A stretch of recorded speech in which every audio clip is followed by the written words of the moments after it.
Dungeons & Dragons Honor Among Thieves dares to bring the Dungeons & Dragons franchise back to cinemas. But is it better than the things that came before it? Well, that's what we're here to discuss. Joining me as always is Nikki. What's up, Nikki?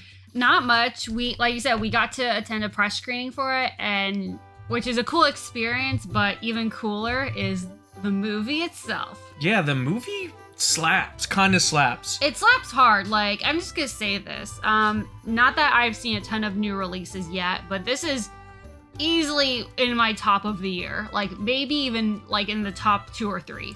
It's such a fun, enjoyable movie.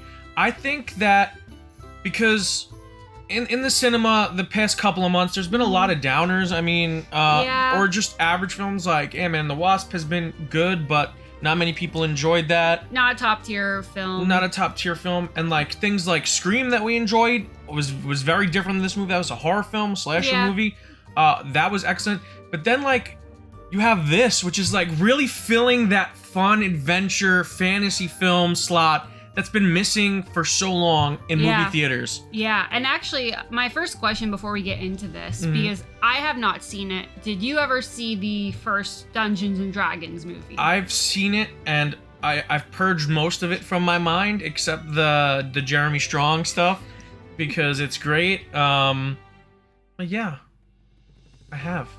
I'm so sorry. Like, all I know is that it's apparently terrible, and it's not a good sign when the other movies were direct-to-video. It has the guy who played the first Jimmy Olsen in Superman and Lois in Superman Returns? No, in Lois and Clark, The New Adventures of Superman, and he is the lead. And that's that. And that's what I can tell you about that. But we're not here to talk about that terrible movie. We're here to talk about this awesome movie, Honor Among Thieves. This cast that they gathered for this movie. No one was bad. The chemistry is electric between everyone. Chris Pine, from beginning to end, carries this movie. I shouldn't say carry because everyone's really strong. Yeah. But he is far and away like the most screen time out of anyone in this film. Yeah. And he utilizes every second of it. What's so crazy is like, and by all means, maybe I'm missing something off the top of my head, but aside from his run as Captain Kirk, it's like, he's in a lot of movies, but not a lot where I think he gets to be this charming leading man that, like you said, he doesn't carry the movie, but like he does a lot of the work in it, though. Yeah. And I think he has this electrifying, charismatic energy that he brings to all of them. He's always a bit of a smart aleck, but like I'm not sick of it. I love that he embraces that aspect of his skill set as a performer. Absolutely. It's very rare that he gets to be as funny and quick-witted and charming as he is in this film. Like, his Kirk is sarcastic and snarky. Yeah. But this is more of the stuff that he did in the terrible movie of Wonder Woman 1984, which he is far and away the best part of. Easily. So he brings that charm, that swagger, that quick on your feet, quick-wittedness. Yeah. And he's not afraid to look like an idiot at times. No, he's not afraid to make fun of himself, which is so cool. Yeah. But man, like he's at this point in time, sorry for the Chris Evans fans, he's probably my favorite Hollywood Chris right now. Listen, this strong contention for me. It's between those two for me as well.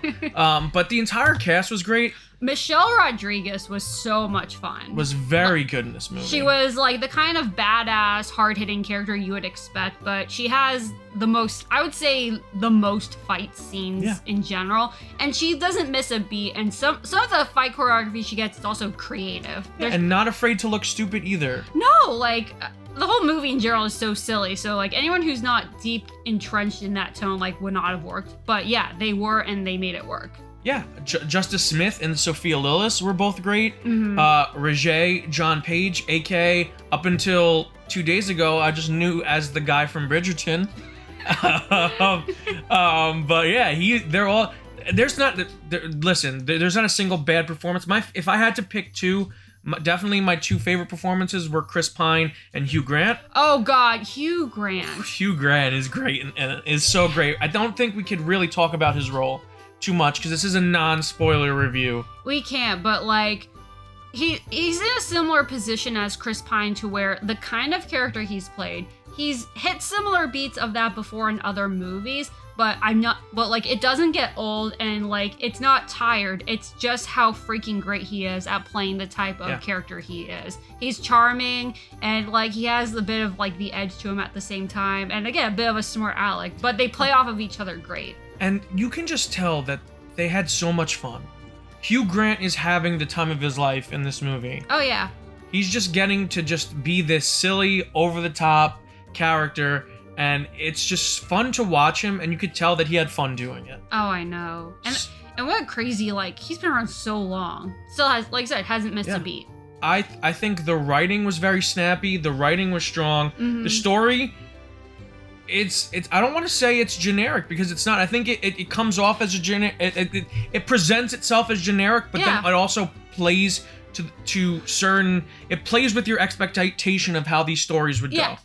I think the best way to phrase it is that it is very tropey, and it falls into a lot of the expected tropes and cliches you would expect, but it doesn't feel like you've ever seen this exact movie before. It has its very... Absolutely. It has a unique spin and flavor to it. Definitely. I really enjoyed the direction of this film.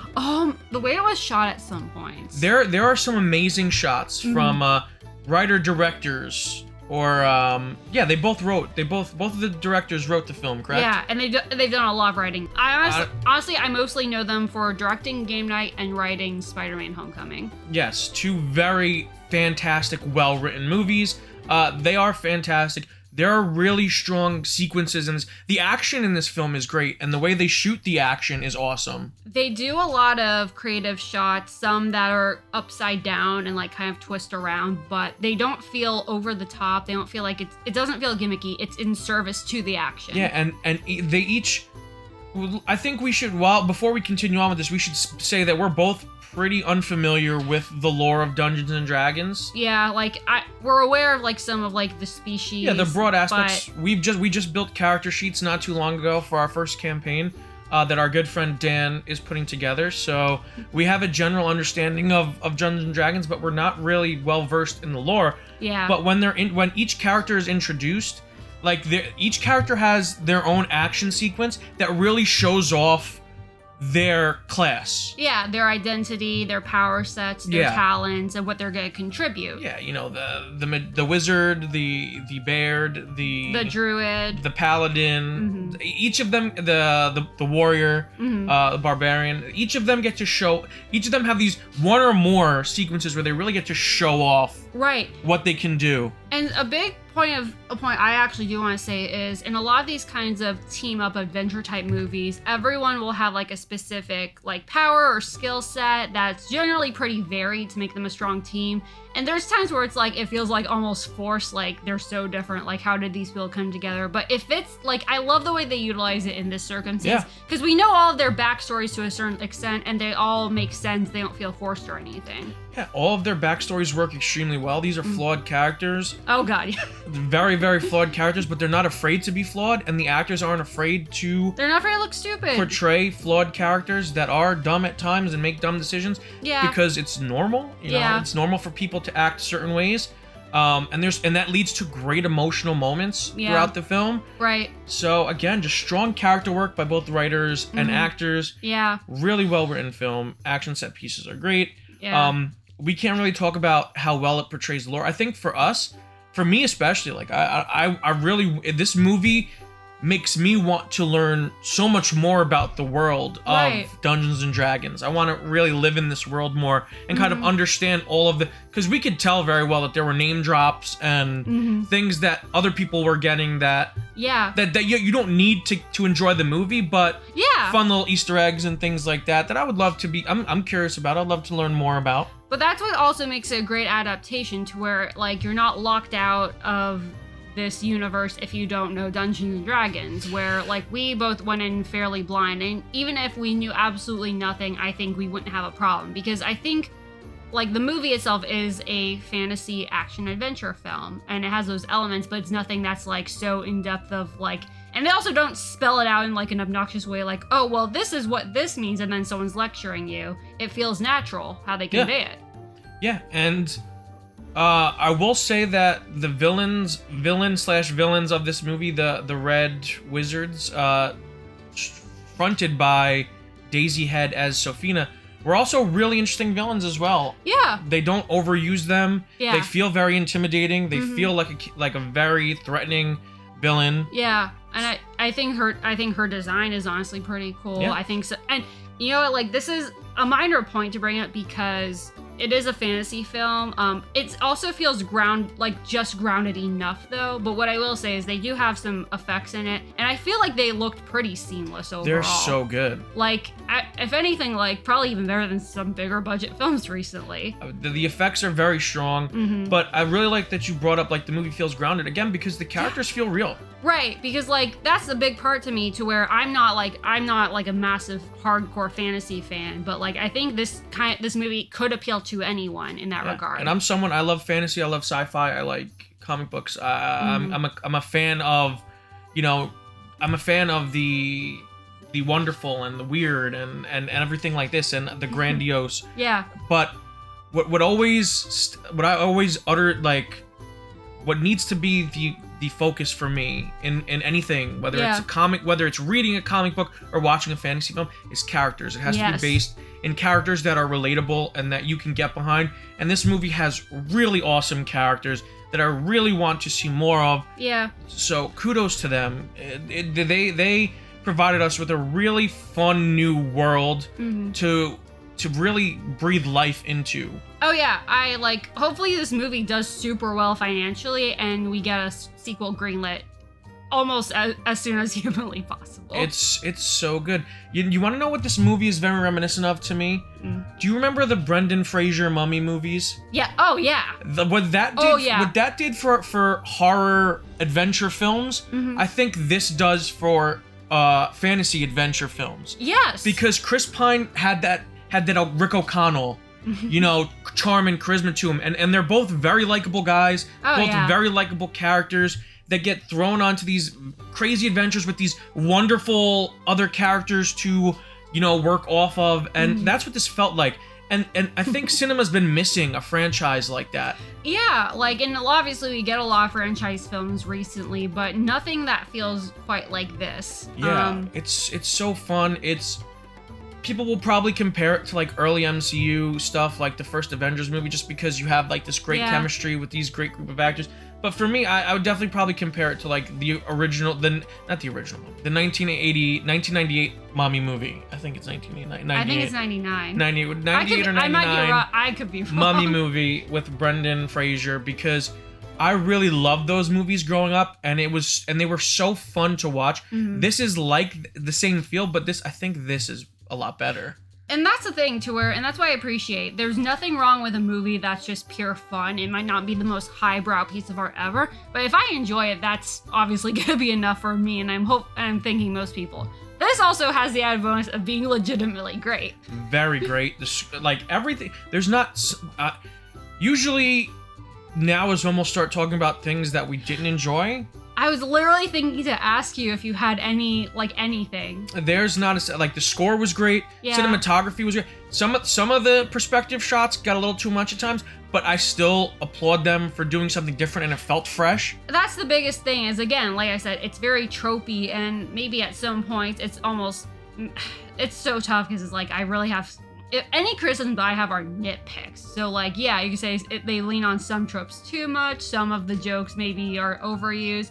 I would say the only other thing I can think of personally is I don't think it's an overly long movie. It's barely over 2 hours. No. I think the ending, it's the pacing gets a little weird for me at certain points where it's they go from one thing and then there's another thing. I was actually just gonna say I love the pacing, but it feels like a campaign, a Dungeons and Dragons campaign. Right, and that's the thing. Maybe if I understood how that felt, and because I know that those can obviously go on for a very long time. But it doesn't feel like it drags. I was gonna say I actually love the pacing of this film. It's not that it drags. I think what I'm trying to say is it feels like there's, without spoiling, multiple climaxes, and so.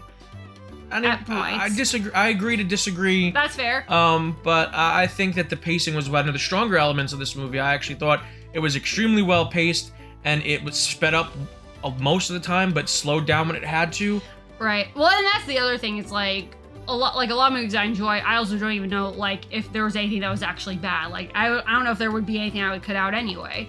Yeah, but with all that being said, now we ask the question, Nikki, out of 5, let's say dice, out of 5 dice, what do you rate this film?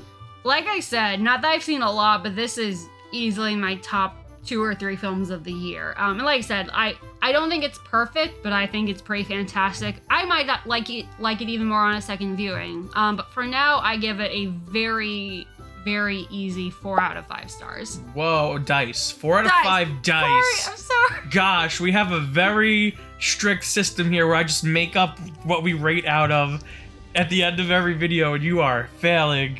You're way better at improvisation than I am. Okay, I enjoyed this film. I really, really enjoyed it. I had a smile on my face as wide as it can possibly be from beginning to end. This movie is a delight. I am giving this a solid 4.5 out of 5 dice. Go see Dungeons and Dragons: Honor Among Thieves as soon as this movie comes out. You will not regret it. But I think that's going to wrap it up for here. If you enjoyed our review, give us a huge thumbs up on the video. If you're going to try to subscribe and the notification bell to stay up to date on all of our latest content. And until next time, guys, stay versed.